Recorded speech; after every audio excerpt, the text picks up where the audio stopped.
Bupati Ogan Ilir Awe Noviandi yang tersandung kasus penggunaan narkoba tidak hanya membuat malu masyarakat Ogan Ilir, namun juga Gubernur Sumsel. Ia mengingatkan seluruh kepala daerah agar tidak terlibat narkoba dan bermasalah dengan hukum, mengingat hingga kini sudah ada 4 kepala daerah di Sumsel yang bermasalah dengan hukum. Terhadap siapapun yang terlibat dalam kasus narkoba akan ditindak secara tegas. Menurutnya tidak ada kekosongan di pemerintahan Ogan Ilir pasca ditangkapnya Bupati OI Awe Noviandi. Dalam waktu dekat sesuai instruksi Menpan RB dan proses hukumnya, dirinya akan segera mengajukan kepada Mendagri agar diberhentikan sementara dan mengangkat wakil Bupati OI sebagai PLT Bupati.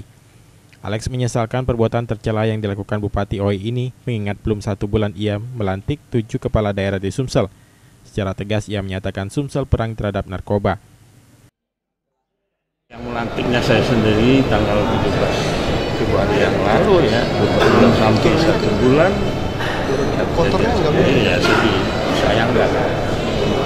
Tapi saya tidak mau menunjuk orang. Tapi secara umum kita tegaskan lagi komitmen pemerintah Provinsi Sumatera Selatan dengan didukung seluruh kabupaten kota, yaitu perang terhadap narkoba. Oleh karena itu siapapun dia